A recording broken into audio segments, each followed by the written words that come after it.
कर।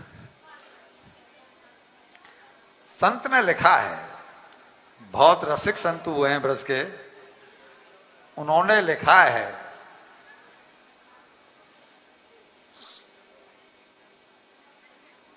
प्रभु जी मेरी तरफ ध्यान दो, बस 2 मिनट 5 मिनट ले रहा हूं, शांति से, शांति शांति। इन बहू बेटियों को तो कितना भी मैं पुकारूं, ये मेरी ओर नहीं देखेंगे यार, इनको बधाई मिल रही है। अरे अभी बधाई बट रही है, बधाई बन रही है, इसलिए उनका ध्यान मेरी ओर नहीं है।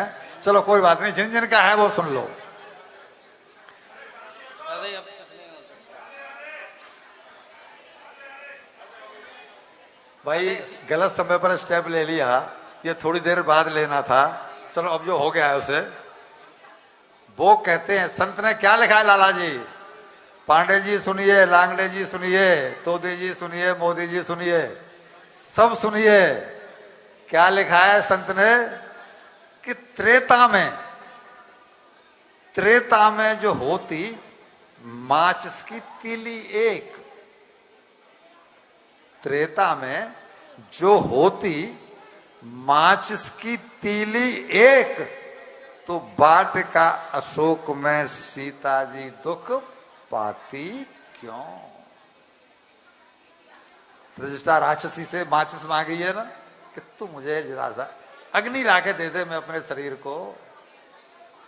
त्रेता में होती जो माचिस की तीली एक, तो वाटिका अशोक में सीता दुख पाती क्यों। रावण के पास यदि होता एक फायर ब्रिगेड, रावण के पास यदि होता एक फायर ब्रिगेड, तो हनुमान के जलाए लंका जल जाती क्यों। तो हनुमान के जलाए लंका जल जाती क्यों। कौरवों के पास यदि होता एक एटम बम,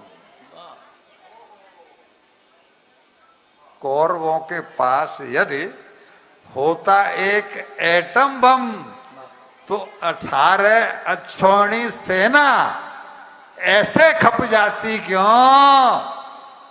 वृंदावन से मथुरा जो होता एक टेलीफोन, वृंदावन से मथुरा जो होता एक टेलीफोन, तो कृष्ण के विरह में राधा, तो कृष्ण के विरह में राधा ऐसा दुख पाती क्यों। जय हो, जय हो। इस दृश्य के बाद जो करिश्मा हुआ है, उद्धव जी को प्रेम रोग लग गया। उद्धव जी जो ज्ञान की पोथियां लेकर के आए थे, उन सबको फाड़ फूड़ के जमुना जी में फेंक दिया, और फिर ब्रज की धूल में 6 महीने तक वो लोटे हैं, पलटे हैं, मारे मारे फिरे हैं, और कहते हैं कि हे गोपियों, तुम्हारे चरणों के चलने से जो रज होती है वो मेरे मस्तक पर पड़ती है, मेरी धन्यता इसी में।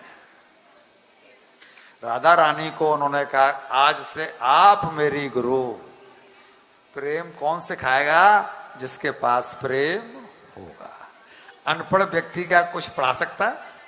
तो प्रेम वही सिखाएगा जिसके पास प्रेम हो।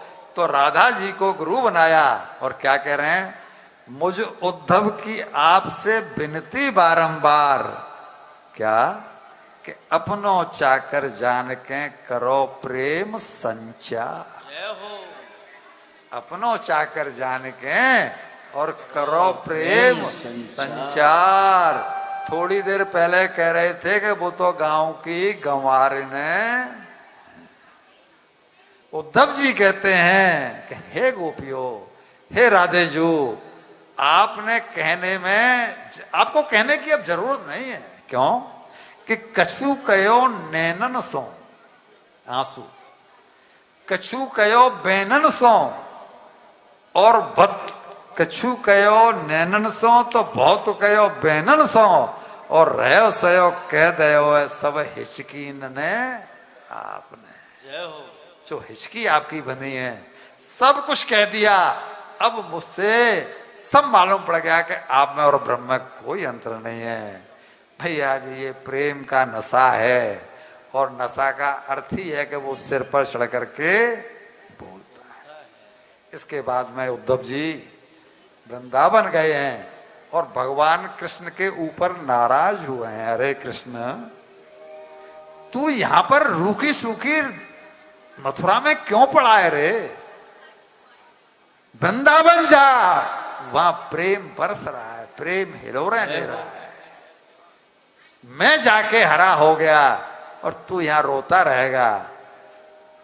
भगवान कृष्ण कहते हैं उद्धव, मैं सबका हूं और मैं किसी का नहीं हूं। सब मेरे हैं, मेरा कोई नहीं। ये मैं कर्जा चुकाने आया उन गोपियों का, उन भक्तों का, उन ग्वालों का, उन गोपों का। वो कर्जा मैं चुकाया, जितना चुका पाया मैंने चुकाया। इनका कर्जदार हमेशा रहूंगा। अब तू उधर से अपने चित्त को खींच और तैयारी कर आगे की। हमें मथुरा छोड़ करके अब यहां से जाना है राक्षसों का वध करने के लिए। उसकी भूमिका बना और तब इन्होंने इस लीला को विराम दिया है। और अब हम प्रवेश करेंगे अगली लीला।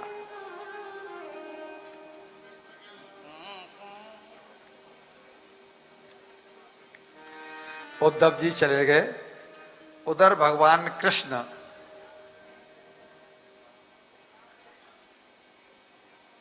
कुब्जा के घर गए।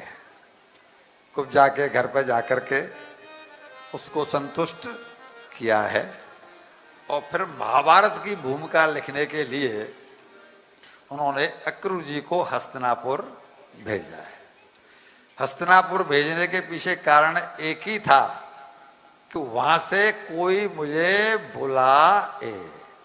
मैंने अभी क्या कहा कि भगवान बिना बुलाए कहीं, तुम्हारी गरज हो तो मुझे याद कर लो, यदि तुम्हारी गरज नहीं है तो फिर मेरी भी कोई गरज नहीं।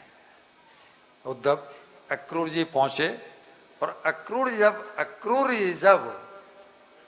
जी जब कुंती मैया से मिले हैं हस्तिनापुर जाकर के, तो कुंती मैया ने उनसे कहा है कि मैं बहुत दुखी हूं।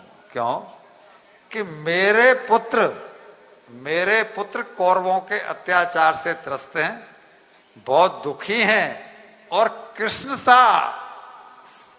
सा उनका भाई होते हुए ममेरा, युधिष्ठिर जी के कृष्ण ममेरे भाई हैं, बुआ जी के लड़के हैं।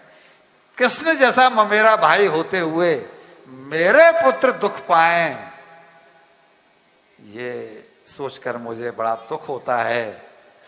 हे अक्रूर जी, आप जाके कृष्ण को कहना कि उनकी बुआ बहुत दुखी है और आर्त पुकार करके कहा है कि जल्दी से जल्दी मेरे बालकों की रक्षा के लिए वो आए। इधर तो भगवान ने उधर को इनको भेजा और इधर भगवान ने